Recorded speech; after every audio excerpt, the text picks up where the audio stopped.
It's 1865 and the world is changing. I am an oil man. I have leased the rights to drill for oil in Pithole, Pennsylvania. The town has boomed, but I'm starting to feel like the odds might be stacked against me. Most of the land around here was already occupied by farmers who owned anywhere from 100 to 400 acres. Lumber companies were formed all throughout northwestern Pennsylvania that then leased farms, the woodland on the farms, for harvesting the timber, or owned land outright. A lot of these lumbermen already had the skill to transport their lumber down the waterways, down the Oil Creek, down the Allegheny River to Pittsburgh, and even on down to Cincinnati. It was primarily these early lumbermen that jump into the oil industry, and they end up becoming some of the big players with some of the biggest producing wells. They already knew the land, they knew the territory, they knew their way to Pittsburgh and the refineries down there. So, there are people who were able to get a head start on the rest of us. That's okay. There's plenty of oil flowing. It'll be fine for those of us that can buy into the action.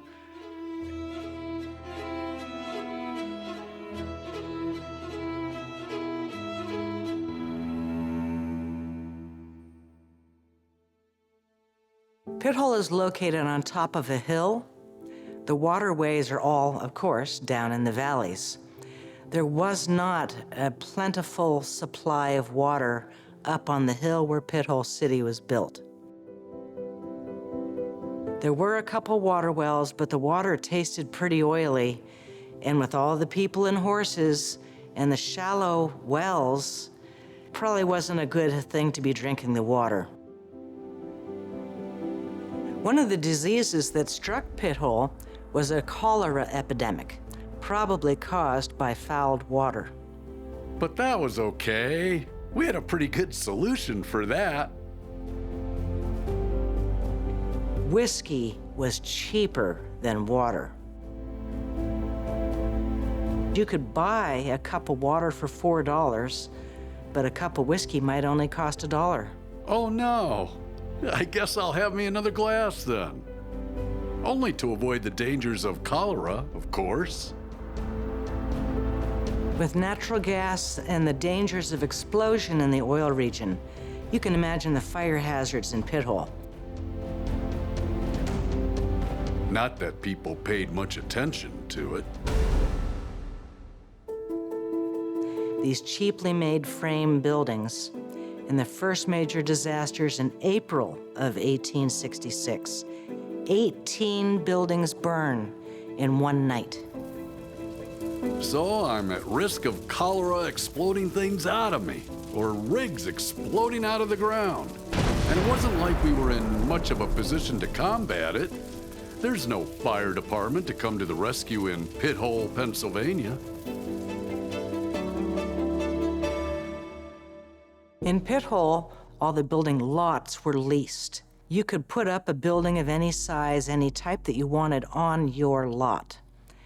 But as far as a community, there was no fire company. The town wasn't organized. It didn't exist long enough for a group of volunteers to form their fire company and for taxes to be collected to buy that steam pumper. Citizens automatically would form a brigade to carry water to a fire, to pass the buckets up to the front person in line who tossed it on the fire, only with marginal success. It was faster to tear down a building and hope that the fire stopped in that now vacant lot. If a building caught fire, then you could lose all your personal possessions. And if you owned the building, well, then you probably just lost your livelihood too. Some of the buildings were insured, and through different banks, probably in New York City, and so they did get a partial return on their loss. With drilling happening around the clock and a lively entertainment scene keeping the city bustling, fires were usually spotted pretty quickly. There's all kinds of activities going on in Pithole, including a lot of carousing at night. And amazingly, most of the fires begin at night. One time, they were using a woman's well, the widow Ricketts' well, to fill up barrels of buckets of water, which were passed down the street to fight the fire. Then they noticed that the fire was getting bigger, and then someone in the dark realized, hey, the well's producing oil. So they stopped putting water on the fire and started barreling the oil. Oil in the water wells? I guess I'll pour myself another whiskey. Pithole has all kinds of people living in it. The chambermaids and cooks would have had to wake up extremely early to get those cooking fires going, to get the food on the table for the oil men heading down over the hill, down into the valley where the oil wells were located. The chambermaids quickly went to work in the fine hotels to clean the hotel rooms so that the next guests could come in, aka the other oilmen now getting off their shift and looking for a bed to sleep in. Many of the hotels didn't bother with chambermaids. You were better off finding a place that had straw instead of a bed. Even if you could afford a clean bed, you were soon filthy once you went outside. They built plank sidewalks for the buildings, but they talk about the difficulty of ladies in their long dresses trying to get across the street. These are mud-filled streets, some holes of which they said had no bottom. So you had to find a safe place to cross. Pithole had to have smelled. Besides the people and the horses, you've got the coal stoves, the wood fire, obviously the smell of oil, and then all the other smells associated with it, and the flies. There's no sewer system in Pithole. There's thousands of people, thousands of horses. Add in the warm summer days, and you have yourself quite the stench. Someone arriving in Pithole would have thought that they were entering part zoo, part circus.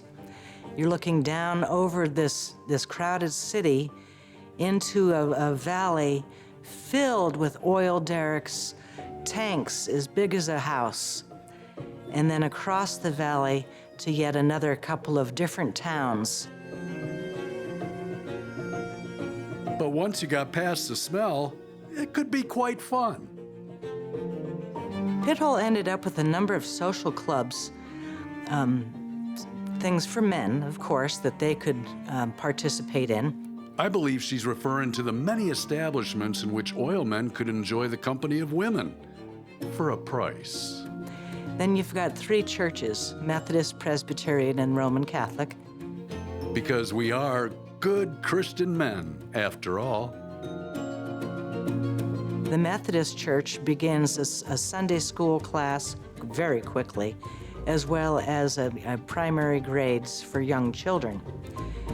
So you've got singing groups, choirs, that sort of socially acceptable behavior in Victorian era. Then for the men, you've got the billiard parlors, the dance clubs, the concert saloons, and you've got theaters. The Murphy's Theater would have cost a few $100,000 to build today, filled with lavish curtains, 6 boxes up in the balconies, 3 stories, concert pit for an orchestra of 12, with nationally known artists and performers coming through the area. 2 different circuses performed in Pithole. There was a baseball team, at least one, that was playing baseball teams from Oil City or Titusville. We had the money to bring some of the finest acts to come and entertain us. A welcome distraction from the stresses of oil wells. Throughout the Appalachian Basin, it's a paraffin-based crude. Paraffin today is still used and is produced by oil refineries. It's used to coat paper milk cartons.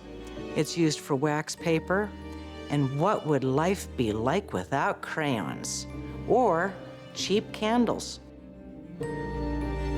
One of the businessmen that came to the oil region in the late 1860s saw the oil men taking this black, thick stuff off of the wells and rubbing it on their joints. The oil men claimed it helped. So he then gathered up this substance, which was a mixture of paraffin and petrolatum, and further refined it into what we know as petroleum jelly. Some of that petrolatum was then used for some of the first makeup, the first lipsticks, or other products widely sold to women in the early 20th century. This businessman was called Cheeseborough, and you will likely know his company, Vaseline. But the paraffin was a real problem for us in Pithole. Gentlemen tried all sorts of different ways to get rid of the paraffin in their wells. They actually tried scratching it out with different devices. Others tried using black powder.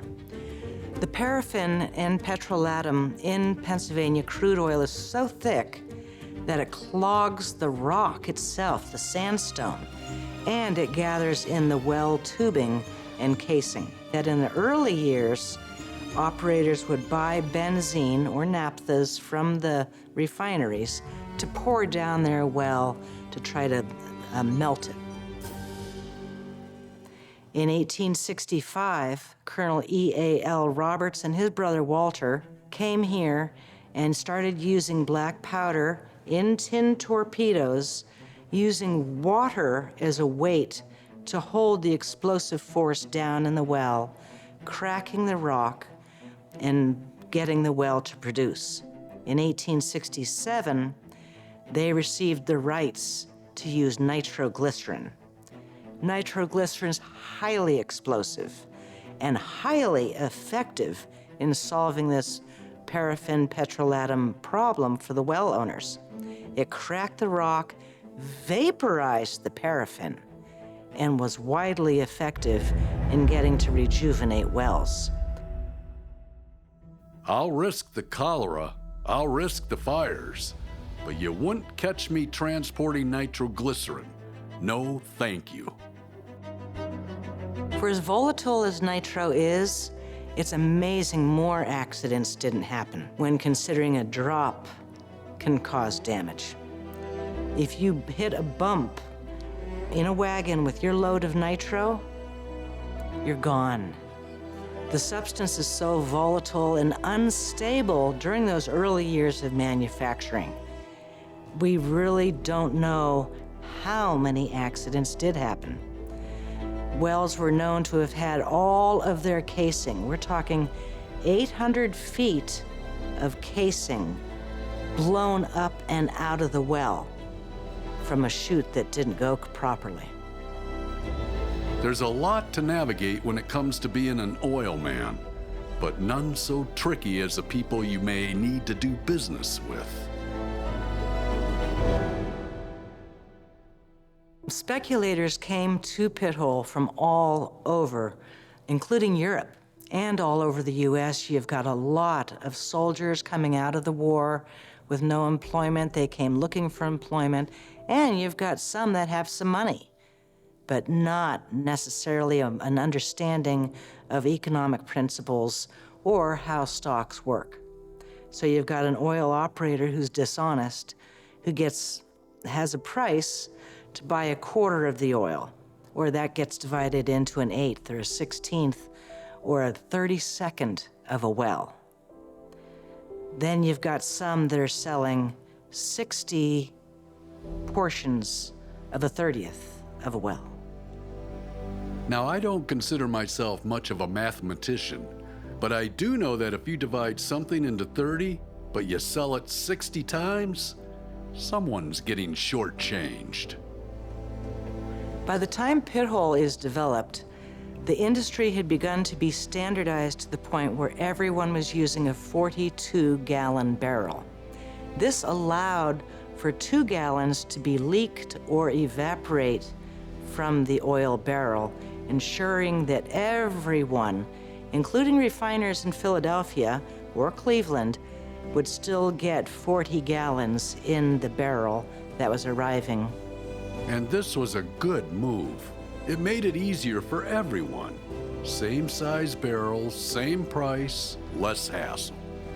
Then you've got the oil producer that knows he's got to produce a heavy barrel of oil.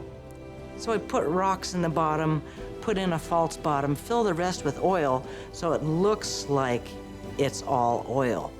They're not going to find out till they get to the refinery anyways. Pithole was not short of fraudsters. You've got all kinds of people coming to the oil region to take part of this new prosperity. Not all of them are honest. So you've got oil companies selling stock that might not exist. But the people in Philadelphia are buying the stock, and what do they know? Then you've got teamsters that might not be that experienced with horses. But hey, I found a wagon for cheap, and these two old nags ought to be able to pull it. I'm in business. Dragging these barrels was hard work for even the fittest horses, and the teamsters drove them hard. So many horses died that it created a supply shortage.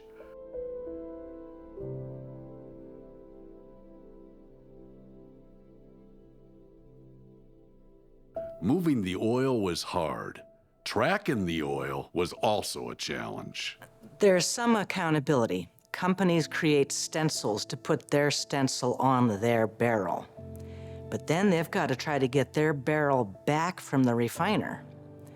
Or the refiner can paint the barrel and sell it to somebody else.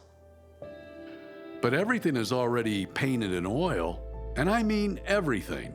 This was no place to be wearing your Sunday best. With all of the wells, and then you've got the flowing wells, the oil is rising up out of the pipe and then over the derrick floor and then down the hillside. You don't necessarily know what the source of the oil is. Is it someone's leaking barrel? Someone's leaking tank? Then you've got all the mess created by the horses, all in this, what is supposedly a road. So many horses, so many people. It's hard to even describe the numbers involved. We have no count on how many teamsters. We know it was thousands. Because again, you've got 98 wells within 9 months of January 1865. And again, some of those wells are producing 500 barrels or 1,000 barrels a day. So you need that many wagons, that many teamsters in order to move all of those barrels of oil to the railroad. And for a while, that was the only option. Getting the oil out of the ground was relatively easy compared to getting it out of Pithole. Titusville was the nearest railroad. The railroad came from Corry to Titusville and then all the way down the Oil Creek Valley. Their alternative is to go over and up and then down a steep hill, winding road to the railroad that's in the Oil Creek Valley. With the condition of the roads, it probably took all day for a wagon to get to Titusville because you've got a long traffic jam of horses and wagons. Someone's wheel falls off, they get stuck in a mud hole, everybody gets off their wagon to help them push them out, then the whole wagons can all get going again, somebody else's wheel falls off. It's a nightmare of transportation. So they built a plank road to make things easier. A plank road is, like it sounds, made of wooden planks, or trees cut in half and then laid in the mud to create a roadway from Pithole to Titusville. And that costs money. Guess who's picking up the tab? It's the well owners, it's the men that can afford it to buy all that lumber needed to create this wooden roadway to try to speed up the traffic. Get those rail cars filled, they're heading to the refineries. The sooner the oil gets to the refineries, the faster the oil producers get paid, who can then pay the teamsters and the coopers. It definitely improves it, But again, because of the traffic and unloading the barrels at the train station, there's still a large traffic jam. It was all costing so much money. Teamsters, anyone with a wagon and who owned a couple of horses, ended up controlling the industry in the early days. They could charge whatever they wanted. If they knew that that oil producer desperately needed wagons, they could charge $4 a barrel. Then you've got the cost of the cooper.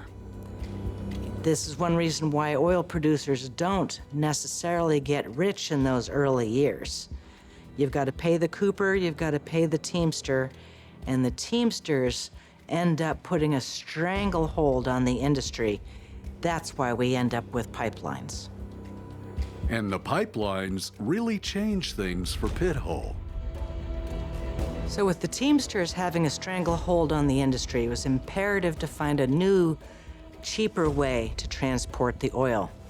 Though the other pipelines had been in existence before, the Van Sickle pipeline that went from Pithole to Miller Farm was considered the most successful to that date. It could move 81 barrels of oil in an hour. You'd need 24 wagons, those teamsters and all those horses, and all the day to move that same amount of oil. A 2-inch piece of pipe that could move oil in any weather, 24 hours a day. Needless to say, the teamsters started pulling up the pipeline. The owners of the pipeline hired the Pinkerton detectives to then protect the line. So you've got all the teamsters leaving Pithole in the spring of 1866, winter of 65, after that pipeline goes in. With all of that loss of business and disastrous fires, some business people just couldn't afford to keep on going. Without the thousands of teamsters, the hotels and stores begin to close. There's less demand for saloons and entertainment. It's a domino effect. Likewise, there was a number of fires along the flats. Now, if your well was getting filled up with paraffin and petrolatum, or just was not pulling as much oil out of the ground, and if the price of oil was down, you might not be able to afford to stay in business. With hotels being so expensive, food being so expensive.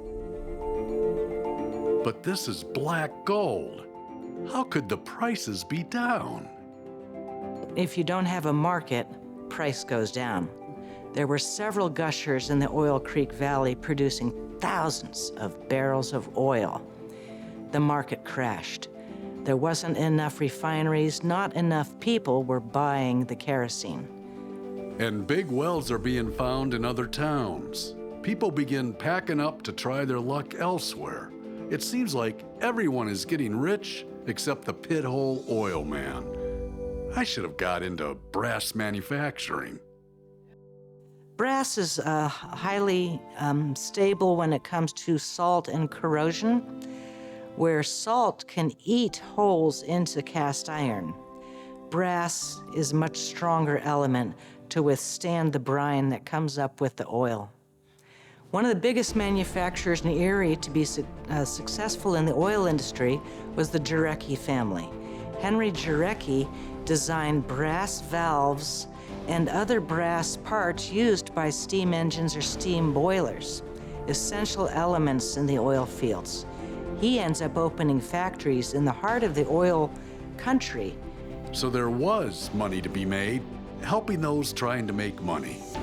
Everybody came to the oil region hoping to get rich. The hard truth is most people didn't. Some wells failed to produce any oil. Others, the tools got stuck. Your chances of producing and becoming rich really weren't that great. And then the final blow. The wells start running dry. The term "the well dried" was often used to indicate a well that wasn't producing enough to be commercially viable. So they might have still been producing a barrel or 2 or 5 if pumped once a week. But in 1866, when you've got wells producing 1,000 or 3,000 barrels a day, 5 isn't enough. So then it becomes a question of how many wells do you have, what's your total production, and can you afford to survive? Or is it going to be better, cheaper, cut your losses and run? You've got hundreds of people just packing up, gathering as much as they could fit into a wagon on the stagecoach or a horse, or on their back and leaving. Boom towns were happening all over the oil region. Many people went to nearby Red Hot or Schaumburg, which were just up the road. Others went all the way over to Warren County to Tiddy Ute, where a new oil field on top of the hill had been opened up because of pipelines. So 20,000 people, thousands of horses. Where did it all go? There are no brick buildings in Pithole. So when Pithole dies, many of these buildings are sold. They're then taken apart, hauled off on wagons, reassembled somewhere else. And just how long did all this last? The birthplace of America's black gold. The key that unlocks the door to petrochemicals, plastics, computing, and so much more. From the first well to everyone leaving. From boom to bust. Pithole appeared overnight and disappeared before your very eyes. All in less than 500 days. Now it's nothing more than a ghost town.